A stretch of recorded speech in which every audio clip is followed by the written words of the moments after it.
Our final speaker tonight is Deepa Gupta. Deepa is Executive Director and co-founder of the Indian Youth Climate Network, which is working to build India's youth movement on climate change.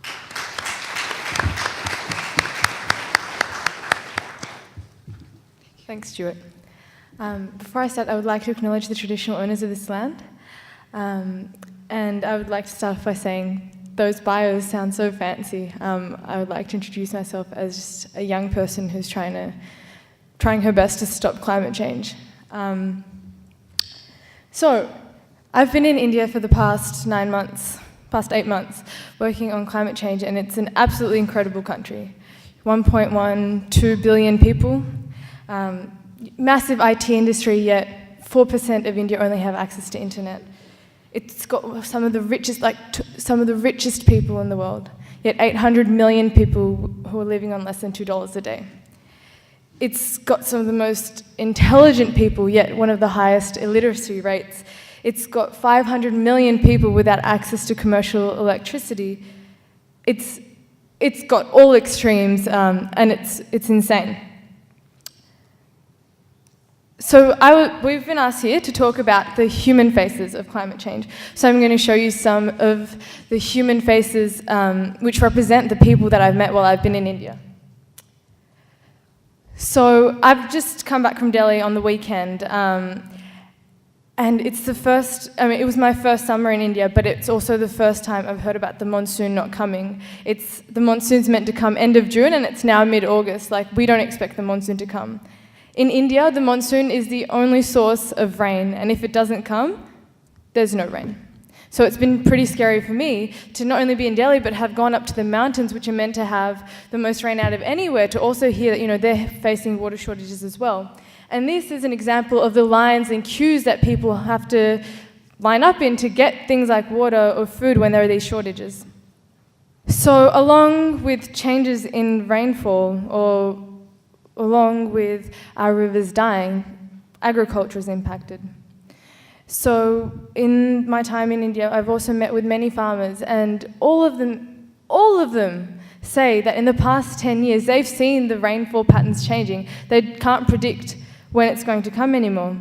And what I feel is one of our saddest stories is in the past 10 years, between 1997 and 2007, 187,000 farmers have suicided.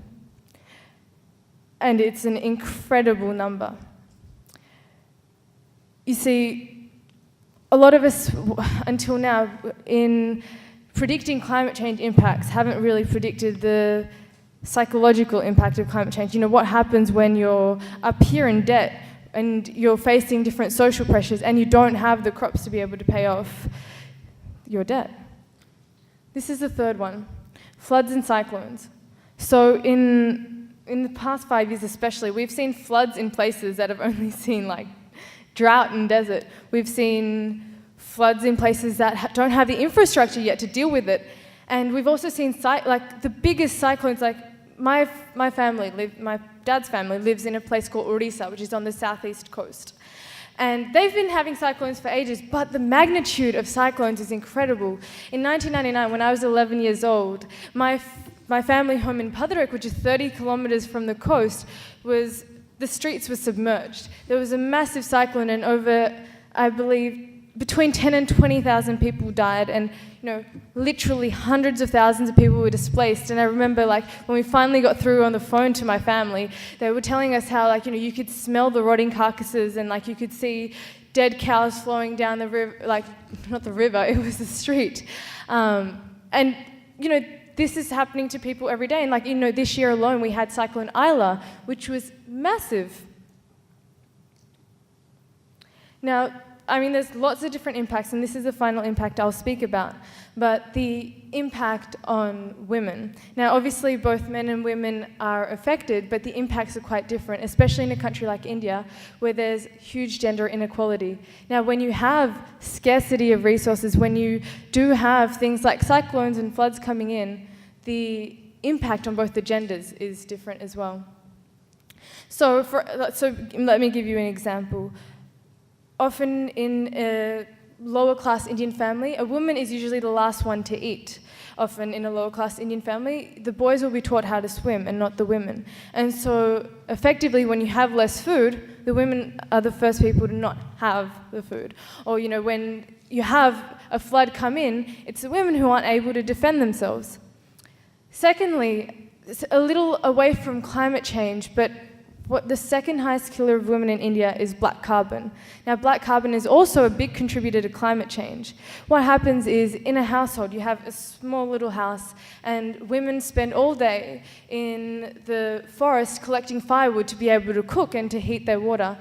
And then when they're cooking, they've got only this tiny little space, and the black soot ends up choking up their lungs, giving them health problems. But not only that, when they have to go out into the forest to collect firewood, rape and other violent acts usually occur. And so I'm going to go on to solutions, and the first solution I'd like to start off with are solar cookers. One of the best solutions for women in India will be things like solar cookers. They will not have to, go collect wood anymore. They will have, they will be able to cook their food much faster. They won't have the health issues, and you will have reduced emissions as well from a climate change perspective. Now, that's actually in Gujarat, which is one of the many companies that sell solar cookers, but these guys don't only sell individual solar cookers, they sell it en masse. So they have solar cookers for like 20,000 people, 50,000 people, 100,000 people. There's, the big temples in India that are using these, and there's the Indian Army that's also been using this. And it's exciting because it's cheap, it uses solar, so you're not paying for gas after you've paid off the cooker, and it feeds people en masse very quickly. Like, within 5 minutes you're able to cook rice and dal. So this is really exciting. So the second solution, so that was cooking. The second solution is around recycling. Now, I'm assuming many of you might have seen Slumdog Millionaire, which was located in the slums of Mumbai. So this is Dharavi, the name of the slum of Mumbai. And often, when you think of slums, you will think of violence and you'll think of corruption. But, slums are also amazing places of innovation. This is a recycling plant in India, and recycling doesn't happen as formally as we see it here. They don't have big garbage trucks that come along and pick up all your rubbish and segregate it or whatever. You have people who are doing it, and it's all done informally, so it's part of the informal sector. And so these are people who are recycling cardboard waste, but you also have lots of rag pickers who pick out plastic waste from the dumps, making sure that plastic is recycled. And you have all sorts of things that are made out of it as well. So, for example, in Gujarat, there's this NGO that actually collects plastic bags, washes the plastic bags, and weaves them into beautiful bags that people can buy. Another example is traditionally in India, with me growing up and my parents growing up, take a sari, for example. A woman will wear a sari, and when she's done with wearing a sari, it'll get resewn into a salwar kameez, and then it'll get resewn into a bag, and then it'll be used as a floor mop, and after that only will they actually dispose of it. And so the actual traditional culture and the traditional processes themselves have been very sustainable. And I guess the scary thing for me has been to see in the past 10 years plastic come in, because there's a lot of Western influence that has come into India in the past 20 years through media, and that's encouraging unsustainable development. But I'll talk about sustainable development a little later.